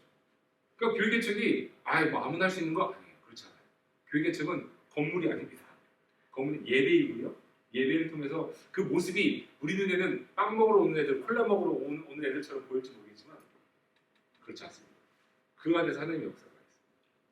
그래서 놀라운 그런 거를 경험하니까 선교에 대해서 제가 얘기할 때 제가 업되는 거예요. 이게 제 체험이니까. 이게 진짜니까. 이건 하나님께서 하시는 일이니까. 그 일에 동참한다고 하는 게 여러분 의무입니까? 아니에요. 아까 뭐라고 그랬죠? 특권. 감사한 거죠. 왜? 너는 내 증인이 돼. 내가 어떻게 하는지 봐. 제가 본 거예요. 하나님이 어떻게 일하시는지. 근데 그게 선교의 정말 큰 기쁨이고 재미라고 하는 겁니다. 그래서 교회 개척에 대한 부분도 여러분 이렇게 생각하시면 되고요. 이게 이제 전도에 관련된 부분이기도 한데 보세요. 선교의 목적이 교회로 사람들을 초대하는 것은 중요하지 않다고 하는 논쟁들도 있다. 교회의 멤버십을 늘리는 것이 선교 사역의 목적이 아니라는 것이다. 이러한 주장은 교회라고 하는 공동체에 대한 오해이다. 전통적 방식에서의 교회 사역을 안 하는 선교 사역들도 있지만 전통적 방식에서의 교회에 대한 의미는 적다 하더라도 이미 믿는 사람들의 정기적인 모임이 형성되고 있다면 교회 시작. 이 말은 뭐냐면 제가 글을 쓰다가 좀 이상하게 쓰기 했는데 뭐냐면 교회에 사람을 모이는 게 중요하지 않아 라고 말하는 어떤 그런 선교 사역의 모델도 있을 수는 있겠지만 사람들이 모여서 예배를 드린다라고 하는 것 자체는 엄청나게 중요하다고 하는 거예요. 그리고 사람들이 모여서 예배를 드릴 때 모이는 사람들의 숫자가 중요하지 않다라고도 말할 수 있겠지만 물론 그래요. 왜냐하면 제가 갈릴리 교회에서 이제 경험했던 것처럼 하지만 그 안에 하나님의 역사는 분명히 있다. 이거는 확실한 겁니다. 그러니까 사실은 사람들이 더 많이 모이면 좋죠. 그 많은 가운데서 또 일이 일어납니다. 하나님의 선교의 역사가 또 일어납니다. 자, 우리 3페이지 첫 번째 패러그래프 보겠습니다. 사도 바울이 가는 곳마다 교회가 생겨났다. 에베소에 있는 교회, 갈라디아의 지방에 있는 교회, 빌보에 있는 교회 등 많은 지역에서 교회들이 생겨났고 교회들을 향한 편지를 쓴 것이 오늘 우리가 읽는 바울의 서신, 성서가 되었죠. 교회의 역사는 선교의 역사. 정확합니다. 자명합니다. 교회의 역사는 선교의 역사입니다. 선교가 없으면 교회가 일어날 수가 없었죠. 교회의 역사는 선교의 역사인 것이다. 오늘날에도 마찬가지입니다. 선교가 이루어지는 곳이면 교회가 생기는 것이 당연하다. 당연합니다. 많은 교회들 가운데 하나가 더해지는 것이 아니라 선교의 시작과 결실이 교회이기 때문에 교회의 시작은 당연하다고 합니다. 선택이 아닌데 이게 당연한 겁니다. 교회 성장에 대한 이해에 있어서도 마찬가지입니다. 교회 성장은 단순히 개교회의 멤버십이 늘어가는 개념이 되어서는 안 됩니다. 교회를 우주적 차원에서 보아야 하기 때문입니다. 교회는 유니버설 처치, 우리가 사도신경에서 고백하는 거잖아요. 유니버설 처치, 공교회의 개념이기 때문에 교회를 통해 신앙이 전수되고 믿음이 전해지며 주님께로 돌아오는 사람들이 늘어나는 모든 활동이 교회의 성장인 것이다. 그러니까 우리 교회만 사람들이 늘어나는 게 교회 성장이 아니에요. 오픈도어 교회 교인이 늘어나고 저기 중앙장로교회 교인이 일어나고 뭐 필리핀 교회 교인이 일어나는 것도 교회 성장이에요. 왜요? 공교회잖아. 공교회. 이 교회라고 하는 관점을 넓게 봐야죠. 개교회, 이게 제가 성경 공부 시간에도 말씀드렸지만 개교회 중심적으로 가게 될 경우에 어떤 게 일어나는지 아세요? 아까 제가 원죄성 얘기했죠. 원죄성이 뭐죠? 원죄라고 하는 게 하나님은 없고 내가 있는 거잖아요. 교회도 마찬가지예요. 여러분, 교회가 우상이 될 수 있습니다. 교회가 우상이 될 수 있어요. 어떨 때요? 하나님 없을 때. 성교도 우상이 될 수 있어요. 어떨 때요? 하나님 없고 내만 있을 때. 그 개교회 중심주의가 사실 되게 좀 조심스러워요. 그렇기 때문에 사도신경은 개교회를 믿사오며 개체교회를 믿사오며 이렇게 고백하지 않고 있어요. 뭘 고백하죠? 공교회, 영어로 유니버설 처치, 공교회를 믿사오며 우리가 전체가 교회라고 합니다. 이 개념이 사실은 선교에서도 굉장히 중요한 개념 중에 하나. 자, 선신적 선교 보겠습니다. 인카네이셔널 미션. 선교 사역에 있어서 가장 중요한 방법은 그 지역, 나라의 형편을 살피는 것이죠. 아까 제가 말씀드렸죠. 필리핀 가기 전에 제가 한 것들. 그 지역의 문화를 알아야 선교 사역의 방법을 찾을 수 있다. 선교는 복음을 문화라고 하는 수단을 타고 흐르게 해야 합니다.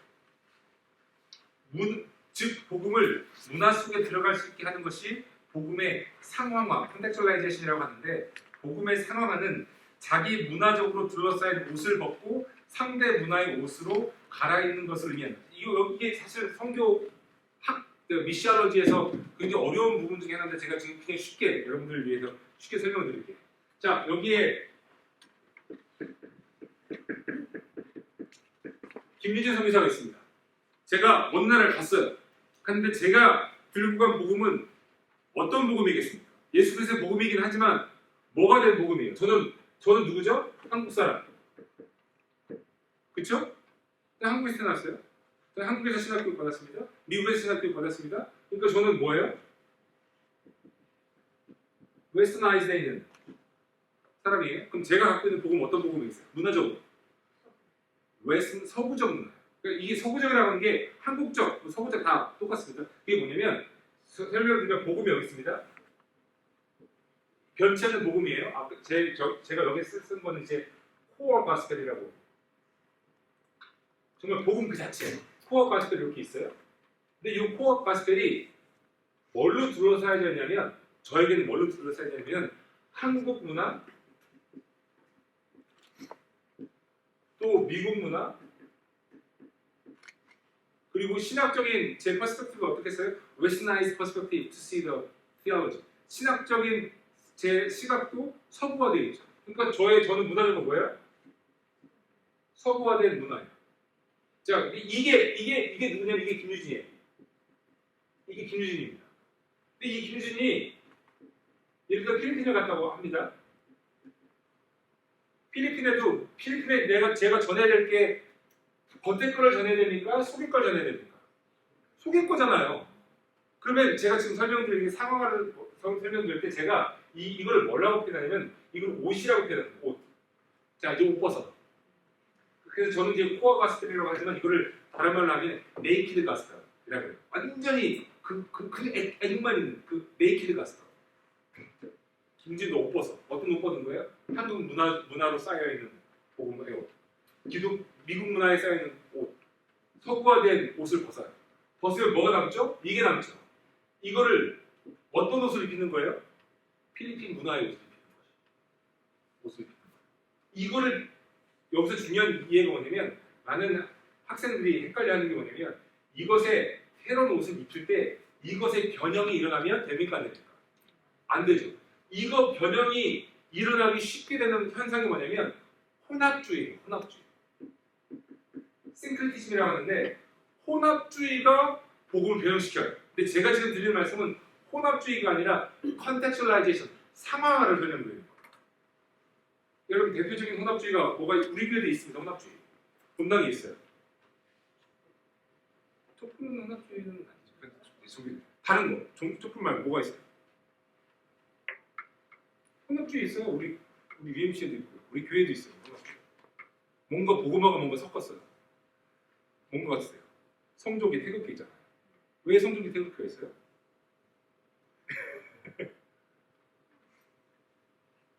저는 처음에 와서도 그걸 했어요. 본당 안에 UMC는 성족이 있습니다. 성족이 있어요. 제가 에즈베리에서 공부할 때 이 클래스 그 공부를 하는데 Anthropology for Christian Mission, 그래서 기독교 문화를 위한 문화 인류학이라고 하는 과목을 공부하는데 우리 이제 아주 유명한 마이클 윈키위치 교수라고 지금 은퇴한 교수님인데 그 교수님 싱크리티즘에 대해서 설명을 하면서 Any example of the syncretism? Okay. As not an American citizen, I went to the United Methodist Church and I saw the national flag of the United States. I think that's syncretism. 그랬더니 그 교수님, that's correct. 아니, 애국심, 패트리티즘이 신앙생활하고 섞일 필요가 없잖아. 사실. 약간의 싱크리티즘적으로. 제가 만약에 오늘 가서 태극기랑 성조직이 다 치면 우리 교인들 뭐라고 할까요? 네? 근데 많은 분들이 있는지도 모르세요. 저쪽 서가대 쪽에 있어요. 그쪽에 있어요. 그래서 성조기의 봉 끝에는 그 독수리고요. 태극기의 봉 끝에는 무궁화. 저는 이제 싱크리티즘을 설명드리는 게 아니라 컨텍츄얼라이제이션. 그러니까 여러분 보세요. 그렇기 때문에 문화적으로 내가 고집스러우면 돼요, 안 돼요? 안 돼요. 이걸 지난주에 설명드렸던 에스트로센트릭 퍼스펙티브라고 얘기했는데 자문화 중심주의. 그러니까 제가 갔는데 이 필리핀 사람 네. 그러니까 아니 왜 이렇게 믿어 예수를? 이렇게 믿으면 안 돼. 새벽기도 나와. 새벽기도가 뭐예요? 코리아나이즈 된 거예요. 새벽기도가 코어 가스펠 아니에요. 코어 가스펠을 접근하기 위한 한국적 방식이지, 그 옷이지. 새벽기도회가 코어 가스펠이 아니잖아요. 그럼 여러분 질문이 있습니다. 중요한 질문인데요. 여러분이 생각하는 코어 가스펠, 네이키드 가스펠은 뭘까? 그러니까 그 어떤 문화적 영향과 관계없이 이것은 변치 않는 복음이라고 하는 뭐가 있을까요? 뭐 그것도 그렇죠. 더 완전히 벗겨버리세요. 막 유대적인 것도 다 벗겨버리세요. 뭘 것 같으세요? 진짜 코어 네이키드 가스펠. 사랑이에요, 사랑. 하나님은 사랑이시다. 하나님이 우리를 이처럼 사랑하사. 독성된 사랑이에요, 사랑. 이거는 뭘로도 변형시키면 안 되는 네이키드 가스펠. 그러니까 제가 선교사로 가서 전달될 거는 코리아나이즈 되어 있는 가스펠을 전하는 게 아닙니다. 뭐죠? 정말 코어 가스펠, 네이키드 가스펠을 전하는 거예요. 이게 복음의 상황화를 이해하는 데 있어서 굉장히 중요한 컨셉이에요. 물론 제가 굉장히 빨리 그냥 수박 겉핥기식으로 쭉 이렇게 설명드리지만 속 내용으로 들어가면은 이 어디까지가 컨텍츄얼라이제이션이고 어디까지가 싱크리티즘이냐, 어디까지가 이제 혼합주의고 어디까지가 상황화냐라고 하는 이 개념부터 해가지고 크리티컬 컨텍츄얼라이제이션이라고 하는 어떤 폴 히버트의 어떤 그 이론부터 해서 굉장히 많아요. 그 접근하는 방법이 공부하는 게. 그리고 제가 공부한 거는 이거를 이제 문화 인류학적 접근을 하는 거예요. 문화적으로 접근, 그 종교학적으로 접근해서 어떻게 보고 이런 것들은 여러분 필요 없어요. 이건 뭐 제가 나중에 페이퍼 쓰게 되면 또 쓸까? 그건 아니지만 기본적으로 아셔야 될 게 내가 어디를 가든지 나는 미국화된 복음으로 쌓여 있는 사람이구나. 이게 나쁘다는 얘기가 아니에요. 모든 사람은 그래요. 필리핀에 있는 사람은 필리핀화된 복음을 갖고 있는 거예요. 근데 그 코어는 같은 거죠. 겉이 다른 거죠. 여러분 무슬림 크리스천이라고 들어보시지 않았습니까? 제가 설명드리지 않았는데 무슬림 크리스천. 무슬림인데 크리스천이 됐어요. 근데 왜 앞에 무슬림이 붙느냐? 이 사람은 무슬림 나라에서 태어나가지고 문화가 무슬림이에요. 그런데 그 사람이 갖고 있는 믿음은 예수 그리스도의 믿음이죠. 무슬림 크리스천, 부디스트 크리스천. 우리 한국 사람을 가리켜서 성경학자들이 뭐라고 하지 않습니까? 컨피시안 크리스천. 유교적 기독교라고 얘기해요. 유교적 기독교. 왜냐면 왜 한국 교회는 하이라키가 굉장히 강하잖아요. 굉장히 한국 문화적인 거죠. 틀렸다가 아니라 그 문화가 코어 가시들을 감싸고 있는 가먼트 역할, 옷의 역할을 하고 있다는 거죠. 그러니까 선교를 나갈 때는 내가 가지고 있는 이 가먼트를 벗고 이제 거기에 있는 것에 복음을 거기에 있는 문화로 씌우는 거죠. 씌워서 전달되게 하는. 그게 이제 상황화라고 하는 개념. 성경에서 상황화라고 하는 개념. 목사님, 근데 그 문화가 코어 가스펠에 좀 어게인스트 있죠. 그래서 제가 그 뒤에도 썼는데요. 많은 경우 제가 경험해 봤을 때 문화가 우상이 되고 반 성교화되는 경우가 뭐냐면은 종교의 문화화예요. 예를 들어서 남미, 필리핀. 그러니까 제국주의에 의해서 선교가 억지로 이루어진 나라는 그 문화가 기독교예요. 근데 문화가 기독교라고 해서 그 문화 안에 코어 가스펠이 살아있지 않은 경우가 허다합니다.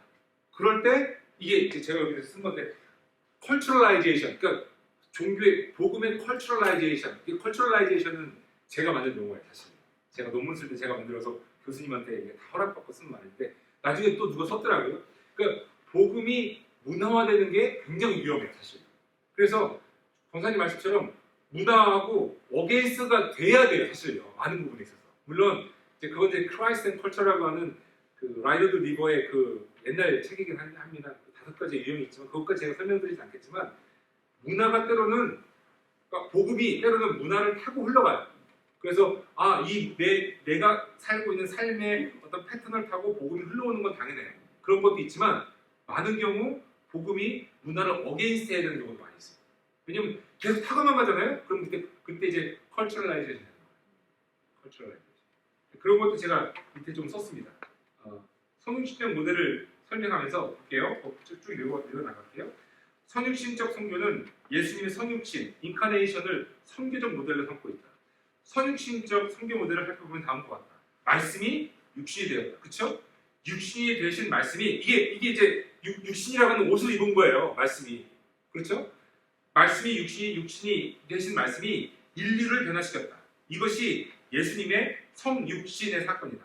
마찬가지로 교회는 복음을 다른 문화 속으로 들어가도록 노력해야 한다. 각 문화 속으로 들어간 복음은 그 문화를 변화시킨다. 문화를 변화시켜요. 성육신의 중요한 요점은 그 속으로 들어간다는 것이다. 신이 인간의 모습으로 온 것처럼 교회도 복음이 각 문화 속으로 들어가도록 해야 한다는 것이다. 그 다음에 이제 아까 권사님 질문하신 내용과 비슷한데 그런데 여기에 중요한 성육신적 모델의 이해가 있다. 복음이 문화 속으로 들어간다는 의미가 복음이 문화화된다는 것은 아니다. 컬처럴라이즈 문화화된다는 것은 아니다. 복음이 문화화되는 것을 거슬이 빠진 것 같아요. 말이 이상하더라고요. 복음이 문화화되는 것을 복음이 문화 종교로 자리한다는 것을 의미하는 것이지 복음이 문화 변혁의 중심이 된다는 것은 아니기 때문이다. 그러니까 문화 종교가 되면 안 된다는 거야. 복음이 문화 종교가 되면 안 돼요.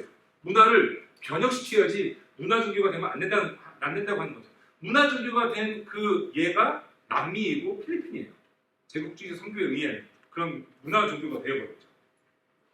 성육신을 보면 예수님께서 절대로 신적인 정체성을 버리신 것이 아닌 것을 알 수 있다. 참 인간이면서도 예수님은 신이심을 자주 드러내셨다. 두 가지 정체성, 듀얼 아이덴티티를 가지고 계셨던 것이다. 선교도 마찬가지이다. 복음이 문화 속으로 들어간다고 하는 것은 복음이 변형되는 것이 아니라 문화를 변형시키기 위한 모델이다. 복음은 두 가지 정체성을 가지고 있어야 한다. 하나는 어느 문화에 들어가든지 변할 수 없는 복음의 본질, 가스펠 아이덴티티, 코어 가스펠은 변치 않게 가지고 있어야 한다. 예수님이 신이었던 것처럼요.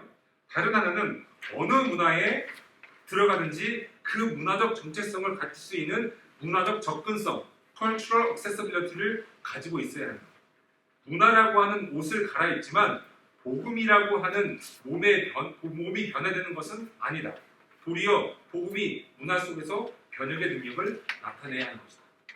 관계를 여러분 좀 최대한 쉽게 쓰려고 제가 노력했는데 복음과 문화에 대한 관계를 여러분 좀 아시겠습니까? 복음이 변화되는 게 아니라고 합니다. 코어 가스펠은 그대로입니다. 그렇죠? 복음을 이 변화되는 게 뭐라고요? 혼합주의예요. 뭔가 혼합시켜버리는 거예요. 이것도 되고 저것도 돼. 아 괜찮아. 혼합주의를 제가 연구했던 것 중에 필리핀의 연구가 그거예요. 필리핀은요 바셀라라고 하는 그 카톨릭에 가기 전에 바셀라라고 하는 최고 신의 개념이 있었습니다. 그 다음에 아니토스라고 하는 중간 신의 개념이 있어요. 필리핀. 그러니까 듀얼 디어티 시스템이라고 불러요. 필리핀은 그래요. 그래서 하나는 그 바셀라라고 하는 거는 정말 절대적 신, 아니토스라고 하는 거는 우리의 삶에 관여하는 신 이러는 거예요. 필리핀이 왜 싱글팀이 됐느냐? 카톨릭에 딱 들어왔습니다. 카톨릭 당시의 선교사들은 전문 선교사들이 아니라 다 관리들이었잖아요. 제국주의 관리들이. 딱 보니까 필리핀에도 하이 가세 개념이 있고 로어 가세 개념이 있네? 오케이.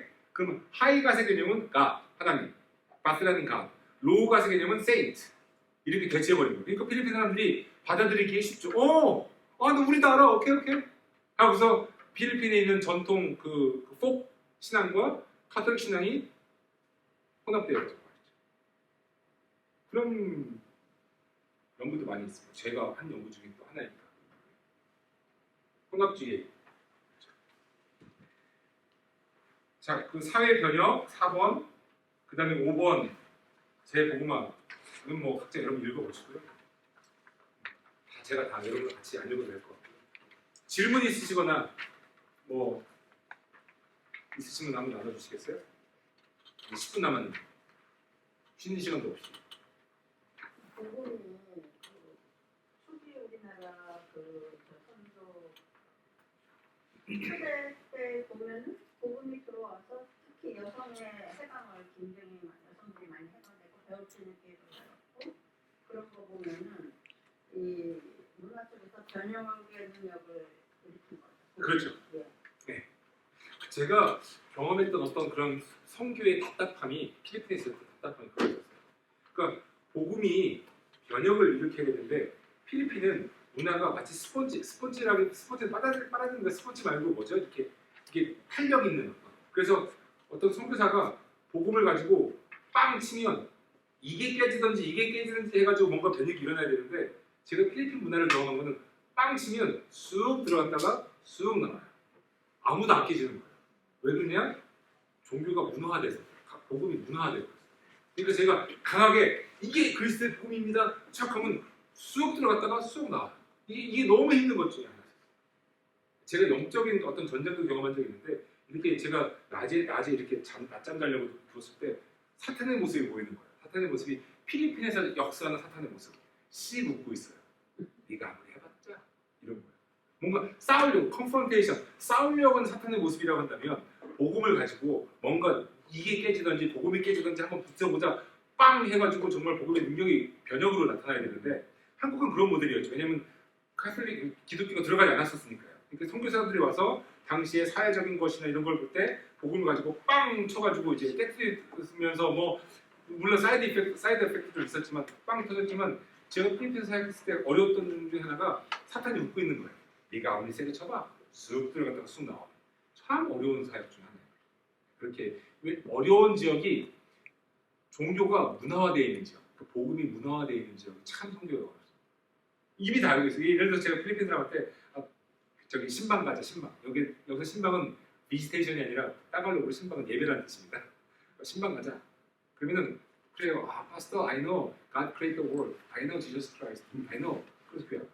이게 안다라고 하는 게 이게 안 깨지는 거예요.